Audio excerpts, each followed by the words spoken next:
এখন নাতিনের বুদ্ধিতে নাতিন যা বলে, নাতিন ছাড়া সে কিছুই বোঝে না। আমাকে সে গ্রহণ করে নিচ্ছে না নাতিন থাকতে। নাতিনি এখন আমার সতীনের উপর হয়েছে। বাংলাদেশ রেলওয়েতে চাকরি করতেন খোকসা সমসপুর গ্রামের মোহাম্মদ আনসার আলী। আনসার আলী তার দ্বিতীয় স্ত্রীকে দিলমোহর বাবদ 16 শতক রেলের জায়গা একটি স্ট্যাম্পে লিখে দেন, কিন্তু তার নাতনি দাবি করেন, আমি একই জমি বাংলাদেশ রেলওয়ের কাছ থেকে লিজ নিয়েছি, এই জমির মালিক আমি।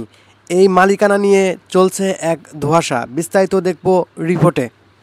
আমার স্বামীর নাম আনসার আলী।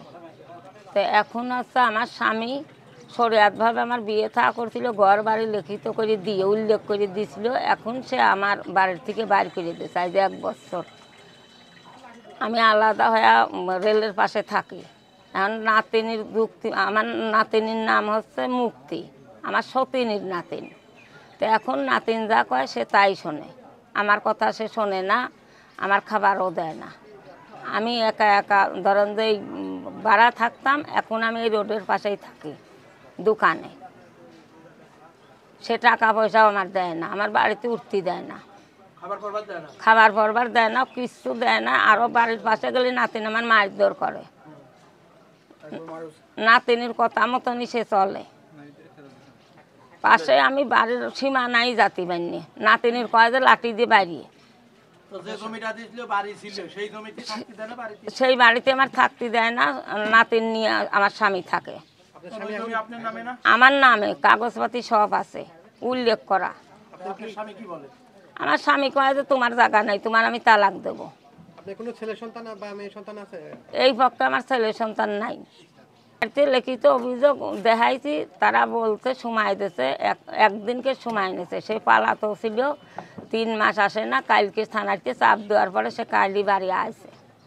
বাড়ি এসে বলতেছে আমি তালাক দেবো।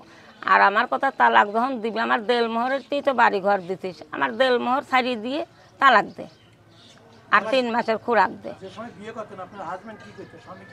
সে রেল কোম্পানির চাকরি করতে, কোনো কাজ কাম করে না, 12,000 করে বেতন পায়, পেনশন পায়। হ্যাঁ, রেলের পকেট চাকরির অভিজ্ঞতা। সে আর কি ঘর বাড়ি দখল করে রয়েছে, দখল হিসাবে আমার আর কি পজিশন দিয়ে দিয়েছে, থাকার এখতিয়ার।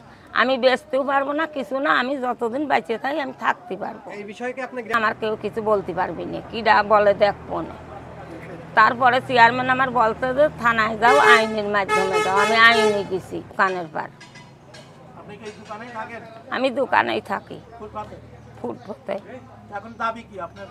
আমার এখন দাবি, আমার 16 শতক জমি দিয়েছে, আমার 16-র দরকার নাই। আমার ঘর যেটুক নিয়ে এরিয়া আমার সেইটুক দিক, আমি যাতে বাস করতে পারি। সে নাতনির দিয়ে দেব, নাতিনরা ঘর বাড়ি করে থাকুক, আমার টুক আমার দিক। আমার স্বামী যদি আমার নিয়ে থাকে, আমি তো তার সাথে সংসার করবই। আর সে যদি না থাকে, তাহলে আমি জোর করে তার রাখতে পারবো না। এখন যেহেতু পারতেছি না কাছে আনতে, সে নাতিনির কাছে, কাল ডাকাইতে আছে নাতিনির কাছে। এখন স্ত্রী হিসাবে দাবি করতেছি, আমার ঘর বাড়ি আমার ছাড়ি দিয়ে আমার স্বামী আমার সাথে সংসার করুক, আমি স্বামী নিয়ে সংসার করব। ফুফু হয়, এখানে দোকান আছে, আমরা আসি বসবাসে, তাদের সাথে কথাবার্তা বলি। এক সম্পর্কে আমাদের ফুফু হয়। তারপরে এখন কথা হচ্ছে যে ইনি যখন আমাকে এই বিষয়টা বলছে, এই বিষয়টা আমি যতদূর জানি সেটা হচ্ছে যে ইনি এই দোকানেই বসবাস রাতে থাকে এবং তার থাকার কোনো জায়গা নেই। আর হচ্ছে এনার একটা বিয়ে হয়েছে, নাম হচ্ছে আনসার আলী। আমি যেহেতু এই গ্রামের স্থানীয় ছেলে, তার সাথে ওনার বিয়ে হয় এবং আমাদের গ্রামের গণ্যমান্য ব্যক্তিবর্গ সাক্ষী নিয়ে বিবাহ হয়। বিয়ে করার পর আপনার হচ্ছে এনার হচ্ছে 16 শতাংশ 32 শতাংশের ভিতরে 16 শতক জমি ঘর শক্তি সহ তাকে লিখে দেয় থাকার জন্য। তো আপনার এখন হচ্ছে যে তার একটা আনসার আলী একটা নাতিন আছে, সেই নাতিনের বাসা হচ্ছে মাছপড়া। তো মাছপড়া থেকে বাসা রেখে আসে এখানে, মানে জোর করে দখল করতেছে। আর সে যদি উঠতে যায় তাকে উঠতে দিচ্ছে না, তাকে মারধর করতেছে, বাইর করে দিচ্ছে। তো এই বিষয়ে আমি থানাকে পুলিশকে জানাইছি, তো দারোগা আসছিল, তারা অ্যাকশন নিচ্ছে। তো আমি সর্বোচ্চ হেল্প চাচ্ছি খোকসা থানাকে, যে তারা যেন আমার ফুপুর ঘরটা ফেরত দেয়, তাদের সংসারকে আবার ঠিক করে দেয়। এবং আমি এই মত জানাচ্ছি যে তার যে যেটুকু পাওনা সেটুকু পাওনা যেন দিয়ে দেয়। তার নামে ডিসিআর কাটা ছিল না। আপু সেটা আপনি বলেন। সেও ভোগ দখল করতেছে, আমিও ভোগ দখল করতেছি। আপনি যেহেতু সেটা তো মালিক, হ্যাঁ, যেহেতু তার সেটা আমি স্ত্রী বলতেছি, অধিকার আছে। বলতেছি যে সেও ভোগ দখল করতেছে, আমিও ভোগ দখল করতেছি। অর্থাৎ এটা কইছি মালিকানা সম্পত্তি না, তো মালিকানা সম্পত্তি না, যে সে তার মালিক সেই হিসাবে আমি নিছি। আমিও বাস করি, সেও বাস করে, আমি একদম জায়গা থেকে ডিসিআর কেটে নিয়ে আসি। রেল কর্তৃপক্ষ, হ্যাঁ, একদম সেখান থেকে ডিসিআর কেটে নিয়ে কত শতক নিয়েছেন আপনি? আমি 12% নিছি। এই যে এইখান থেকে শুরু করে একদম আমার বাঁশবাগানের ওই পার পর্যন্ত।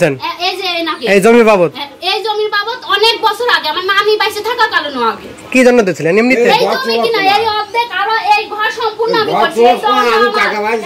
এই টাকা রিসিতে আমার সবকিছু, এই প্রত্যেকটা ইট কিনেছি আমার টাকা দিয়ে। সর্বপ্রথম আমার টাকা দিয়ে ইট কেনার পরে তারপরে এই ঘরে হাত দেয়, পরে আমিও করি, ব্যাস সমান সমান এটাই। তাহলে সে উড়ে আসে, জুড়ে বসবে, সেটা কিভাবে সম্ভব? আর তার লাইফে যদি সে নাই থাকে তাহলে আর কিভাবে কি হবে? কিন্তু দেশে তো তোমার না এটা চাপা। আমি নাম হলো আনসার আলী শেখ। আমি যেটা চাকরি করতাম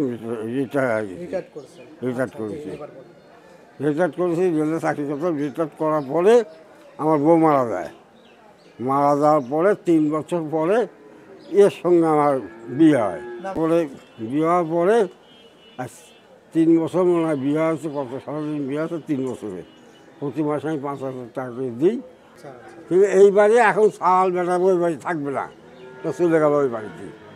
আর আমার কথা, তুমি এই বাড়ি বিক্রি করে আমার বাড়ি চলো, এই নিয়ে ছেলে আছে না। কোন ছেলে বেটার বউ বাড়ি থাকবে? ওর ছেলে ওই পক্ষের ছেলে বেটার বউ বেল গেছে। হ্যাঁ, বিয়ের সময়। হ্যাঁ। আচ্ছা, উনি যেটা বলছে 16%। জমিটা তো আমার না, জমিটা তো নাতিনির। আমি যখন আমি দিলাম, আমি তো জানি না যে নাতিনটা করেছে, আমি পজিশন দিছি। লিখিতই পজিশন হয়, তাছাড়া আমার কাগজ। যখন আমি বিয়ে করি তখন সে কাগজ থাকবে না, সে কি কাগজ দেখাচ্ছে? আমি করবো কাগজ হলে পরে, যদি কাগজ হতো তাহলে তার বিয়েটা হইতো না। যদি সে কাগজ থাকতো, যে দলিলটা আছে এটা তাহলে ভুয়া আপনি বলতে চাচ্ছেন নাকি? নাতিনরা করছে, আমার তো কাগজ নেই, আমি তো পজিশন নিয়েছি। নাতিনি বুয়া করলো না আপনি করলেন? নাতিনরাই বুয়া করেছে। নাতিনের সাথে একটু আমাদের কথা বলা লাগবে। হ্যাঁ, বিয়েটা সম্পর্কে হ্যাঁ বিয়ে করেছি আমি। তাহলে এই দলিলটা কি করলো? হ্যাঁ, স্ট্যাম্পটা কি করলো? স্ট্যাম্প আছে তার কাছে, হ্যাঁ, এই বাড়ি আর কাগজ আছে নাতিন ঘরে। সিগনেচার আছে আছে। তাহলে আপনি প্রতারণা এখন সেই জায়গায়, সেই বাড়িতে ওনার থাকতে দিচ্ছে না কেন? কেমন থাকবে? নাতিন জমি নিয়ে নিচ্ছে, নাতিন তো 5 বছর আগে নিয়েছে, বিয়ে করছে 2 বছর। আপনি এটা দিলেন কিভাবে? আপনি ভুয়া তালি? হ্যাঁ, আমি ভুয়া, মানে আমি জানি না যে নাতিনরা কাগজ পত্র করে। জমি নাতিনরা আগেই করেছে। একটু আগে বললেন আমি সব করেছি, বিয়ে করেছি, সবই করেছি। আমি জল মালিক না, রেল দিয়ে গেছে।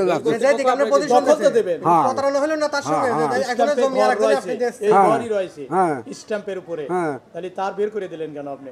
আমি বের করে দেব, সেই চলে গেছে।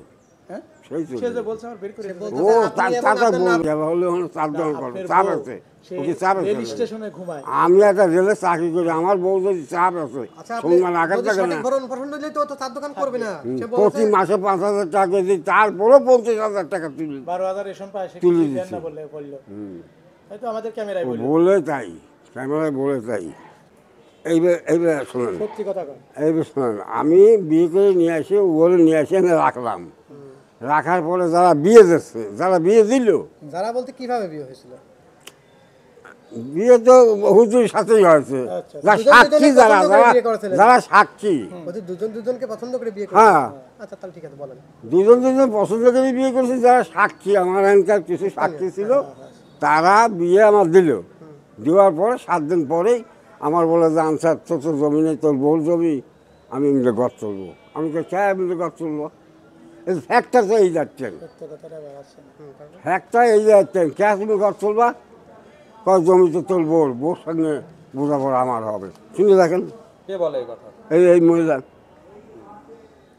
তারপর বোঝাপড়া তো আমি বললাম যে তাহলে তো এই জিনিস হবে না, আমার বিয়ে দিয়েছো, আমার বাইক থাকবা, তো জমি ব্যবসা জমি ব্যবসা টাকা।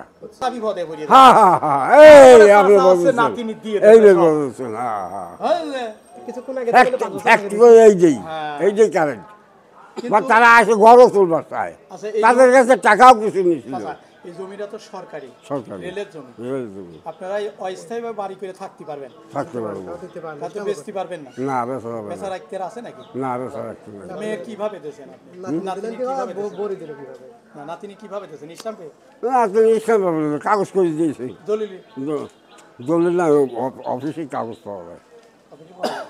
এইভাবে দিয়েছেন? হ্যাঁ, তাহলে দেখা গেলে স্বীকার করতে হবে, কিন্তু আগে যখন বোধ দিয়েছিলেন, এটা তো আগে দিয়েছেন, আপনি বলেন ডকুমেন্টস আছে না আপনাদের কাছে? আছে, হ্যাঁ, একটু আমাদের লাগবে। দেখাবেন সেগুলো। তার ভিতরে বিয়ে করার সাথে তুমি দিয়েছো 16 শতক, 1500 15 শতক, তারপরে বউ যখন আবুল তাবুল করে তখন তুমি 32 শতক কি নাতিনের নামে দিয়ে দিয়েছো? 1200 করে আপনার নামে দিচ্ছি। 12 শতক দিয়েছো, তাহলে তো অবশিষ্ট তুমি পুরিয়েই যাবে। ও পরিবার আছে, নিজের মেটেরিয়াল করতে হবে, ওটা তার আমরা কাগজ করে নিই। করতে হবে এখন একদম সরাসরি ম্যাজিস্ট্রেট কাছে গেলে যে রায় হবে সেটাই। আমরা সেটাই চাচার সাথে কথা বললাম।